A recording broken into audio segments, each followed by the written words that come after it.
দাঁড়িয়ে পানি পান করলে কি কি ক্ষতি হতে পারে? দাঁড়িয়ে পানি পান করার ব্যাপারে আমাদের রাসূলুল্লাহ সাল্লাল্লাহু আলাইহি ওয়াসাল্লাম যেমনিভাবে নিষেধ করেছেন, বিজ্ঞানীরাও এ কথাটি প্রমাণ করেছে যে দাঁড়িয়ে পানি পান করলে শরীরের অনেকগুলো ক্ষতি হতে পারে। আসুন আমরা জেনে নেই দাঁড়িয়ে পানি পান করলে কি কি ক্ষতি হতে পারে। দাঁড়িয়ে পানি পান করলে স্নায়ু উত্তেজিত হয় ও রক্তচাপ বাড়ে। দাঁড়িয়ে পানি পান করলে কিডনির কার্যক্ষমতা কমে যায়। শরীরের ভেতরে থাকা ছাঁকনিগুলো কুঁচকে যায়। দাঁড়িয়ে পানি পান করলে তা সরাসরি পাকস্থলীতে গিয়ে ধাক্কা দেয়, ফলে হজমে সমস্যা হয়। এজন্য সবসময় বসে পানি পান করার চেষ্টা করবে। পানি পান করার কিছু আদব রয়েছে, যেমন এক জায়গায় বসে ধীরে সুস্থে ছোট ছোট চুমুকে পানি পান করবে। হাঁটতে হাঁটতে বা দৌড়াবার সময় পানি পান করবে না।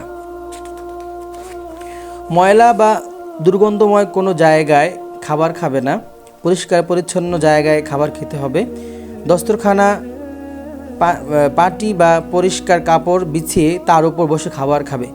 অস্বাস্থ্যকর জায়গায় খাবার খাওয়া শরীরের জন্য অত্যন্ত ক্ষতিকর। খাবারের সাথে অবশ্যই পানির জগ ও গ্লাস সাথে রাখবে। অনেক সময় আমাদের খাবার গলায় আটকিয়ে যায়, তখন পানি না পান করলে বড় বিপদ হওয়ার সম্ভাবনা থাকে। তাই মনে রাখবে, খাবারের সাথে অবশ্যই যে পানি হাতের কাছে থাকে। আমরা এই ভিডিও থেকে শিখতে পারলাম যে দাঁড়িয়ে পানি পান করা যাবে না।